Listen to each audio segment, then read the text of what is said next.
Afternoon. As I said earlier, we're here to conduct a law enforcement briefing tonight. I'm going to start off by giving you a timeline and talk about the events that happened yesterday. I'm then going to introduce Peter Forcelli, the SAC of ATF, and he's going to talk about the origin of the rifle. And then lastly, you'll hear from a special agent in charge of the FBI, Rob Lasky, and he's going to expound a little bit more on the tip. Then I'll come back to the podium, we'll answer some questions. So I wanted to start out by telling you an Uber car dropped off the suspect at 2019 yesterday, 2:19 p.m. at Stoneman Douglas High School.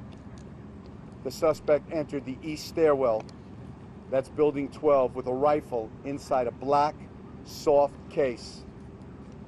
The suspect exited the stairwell, pulled the rifle out of the case.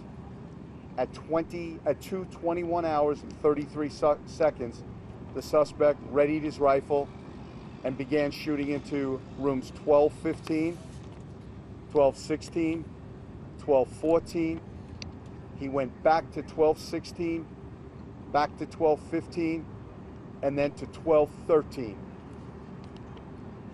The suspect then took the west stairwell to the second floor and shot one victim in room 1234 on the second floor. The suspect then took the east stairwell to the third floor. He dropped his rifle and backpack, ran down the stairs. He exited building 12 and ran towards the tennis courts, and then took a southbound turn on foot. The suspect crossed fields and ran west, along with others who were fleeing, and tried to mix in with the group that were running away, fearing for their lives. The suspect arrived at the Walmart store.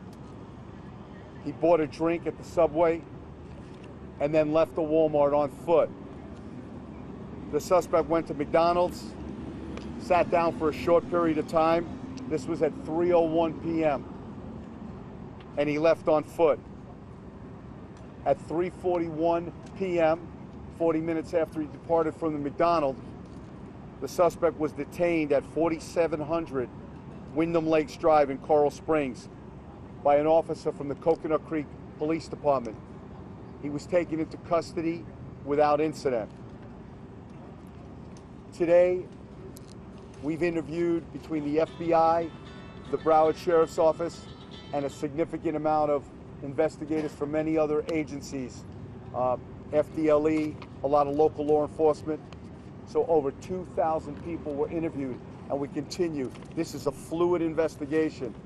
We have so many facts coming in, some true, some unsubstantiated, some rumors. It's going to take a lot of time to sift through what's true, what's accurate, and what's not. I wanted to honor the deceased victims of this horrific killing. I'm going to do my best to pronounce the names accurately. Please forgive me if I don't pronounce the names exactly how the families do, but I thought it's very important. I want to pay homage to these families and to the victims. Carmen Schentrup, Meadow Pollock, Peter Wang, Nicholas Dworet, Christopher Hickson, my very, very, very special friend who I'll miss, Aaron Feiss, Luke Hoyer, Alana Petty, Jamie Gutenberg, Martin Duque Anguiano, Alyssa Al-Hadef, Helena Ramsey, Scott Beagle, Joaquin Oliver, Carol Loughran, Gina Montalto, and Alexander Schachter.